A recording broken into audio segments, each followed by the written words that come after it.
ಗಂಡಸ್ತನವನ್ನ ನಿಮ್ಮನ್ನ ಪ್ರಶ್ನೆ ಮಾಡಿದ್ರು, ಅದೇ ರೀತಿ ನಪುಂಸಕ ಅಂತ ಕೂಡ ಆ ಒಂದು ಪದವನ್ನ ನಿಮ್ಮ ವಿರುದ್ಧ ಬಳಸಿದೆ ಸರ್. ನಿಮ್ಮ ರಿಯಾಕ್ಷನ್ ಏನು ಸರ್? ನೋಡಪ್ಪ, ಕುಮಾರಸ್ವಾಮಿ ಅವರು ಬಹಳ ನಿಮ್ಮ ಮಾಧ್ಯಮದ ಮೇಲೆ ಫ್ರಸ್ಟ್ರೇಷನ್ ಆಗಿರ್ಬೇಕು. ಅವರು ನನಗೂ ಗೊತ್ತಿಲ್ಲ, ನಾನು ಇನ್ನ ಫುಲ್ ನೋಡಕ್ ಹೋಗಿಲ್ಲ, ಟೈಮ್ ಸಿಕ್ಕಿಲ್ಲ ನನಗೆ. ನಾವೆಲ್ಲ ಬರೀ ನಮ್ಮ ಪಕ್ಷದ ಸಂಘಟನೆ ವಿಚಾರದಲ್ಲಿ ತೊಡ್ಕೊಂಡಿದ್ದೆವು. ನಾವು ಗಂಡಸರಲ್ಲ, ಅವರೊಬ್ಬರೇ ಗಂಡಸರು. ಎಲ್ಲ ಗಂಡಸ್ತನದ ಎಲ್ಲ ಶಕ್ತಿ ಅವ್ರ ಇದೆ. ಕುಮಾರಸ್ವಾಮಿ ಏನ್ ಮಾತಾಡಿದ್ದಾರೆ ಹಿಂದೆ ಅಂತ ನೆನಪಿಟ್ಕೋಬೇಕು. ನನ್ನ ಮಿಲಿಟರಿ ಇವ್ರು ಬಂದು ಕರ್ಕೊಂಡು ಹೋಗ್ತಾರೆ ಅಂತ ಹೇಳ್ದ, ಅಂದ್ರೆ ವಾಪಸ್ ಜೈಲಿಗೆ ಹೋಗ್ತೀನಿ ಅಂತ. ನಾನು ಜೈಲ್ ನೋಡಿರೋನು, ಅವನು ಬಂದು ನನ್ನ ಜೈಲಲ್ಲಿ ನೋಡಿದ.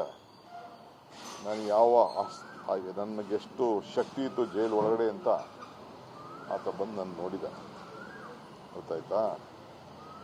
ಅದಾದ ಮೇಲೆ ನಾನು ನಿಜ ಅವ್ರ ಕುಟುಂಬದ ಅವ್ರ ಅಣ್ಣನ ಕೇಳಿದ್ರು ನಿಜ.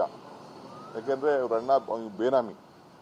ಇವು ಮುಖ್ಯಮಂತ್ರಿ ಆಗಿದ್ದಾಗೇನೆ ಇವು ಅಧಿಕಾರನ ದುರುಪಯೋಗ ಪಟ್ಕೊಂಡು ನನ್ನ ಮೇಲೆ ಬಿಟ್ಟು, ನನ್ನ ಹೆಂಡತಿ ಮೇಲೆ, ನನ್ನ ತಂಗಿ ಮೇಲೆ, ನನ್ನ ತಮ್ಮನ ಮೇಲೆ, ಎಲ್ಲರ ಮೇಲೂ ಕೇಸ್ ಹಾಕ್ಸ್ದ.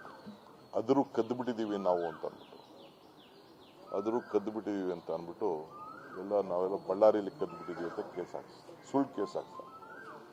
ಆಮೇಲೆ ರಾತ್ರಿ ಪಾಪ ನಮ್ಮ ಕಾರ್ಯಕರ್ತರು ಎಲ್ಲ ಬಂದು ಕಾಯ್ಕೊಂಡಿದ್ರು. ರಮೇಶ್ ಕುಮಾರ್ ಅವ್ರು ಗೇಟಲ್ಲಿ ಕೂತಿದ್ರು, ಖರ್ಗೆ ಅವರು ಇಲ್ಲಿಗೆ ಬಂದರು, ಗೊತ್ತಾಯ್ತಾ. ನವೆಂಬರ್ 14ನೇ ತಾರೀಕು ರಾತ್ರಿ ಇಲ್ಲಿ ಇವ್ರು ಚೀಫ್ ಮಿನಿಸ್ಟರ್ ಆಗಿದ್ದಾಗ, ನನಗಿನ್ನ ಆ ಡೇಟ್ ನಂಗೆ ನೆನಪಿದೆ. ಯಾಕೆ ನನ್ನ ಮಗಳು ಹುಟ್ಟಿದ ಹಬ್ಬ ಅವತ್ತು. ನಾನು ಅದನ್ನು ಮುಗಿಸ್ಕೊಂಡು ಇಲ್ಲಿಗೆ ಬರೋ ಅಷ್ಟೊತ್ತಿಗೆ FIR ಲಾಂಚ್ನಾಗಿತ್ತು. ರಾತ್ರಿ ಸಾವಿರಾರು ಜನ ಬಂದು ಅರೆಸ್ಟ್ ಆಯ್ತಾರೆ ಅಂತ ಬಂದು ಅವನ್ನೆಲ್ಲ ಮರೆತುಬಿಟ್ಟು ಇವ್ರನ್ನ ಚೀಫ್ ಮಿನಿಸ್ಟರ್ ಮಾಡಿದ್ವಿ. ಚೀಫ್ ಮಿನಿಸ್ಟರ್ ಆದಮೇಲೆ, ಚೀಫ್ ಮಿನಿಸ್ಟರ್ ಇಳಿದ ಮೇಲೆ ಏನೇನು ನಡೀತು ಅಂತ ನಾನೇನು ಬಿಚ್ಚಿ ಏನು ಹೇಳ್ಬೇಕಾದೇನಿಲ್ಲ, ಅರ್ಥ ಆಯ್ತಾ. ನಾವು ಪ್ರಾಮಾಣಿಕವಾಗಿ ನಾವು ಎಷ್ಟು ನಿಷ್ಠೆಯಿಂದ ಇರಬೇಕು ಇದ್ದೀವಿ. ನಾವು ಸುದ್ದಿಗೆ ಹೋಯ್ತಿರ್ಲಿಲ್ಲ.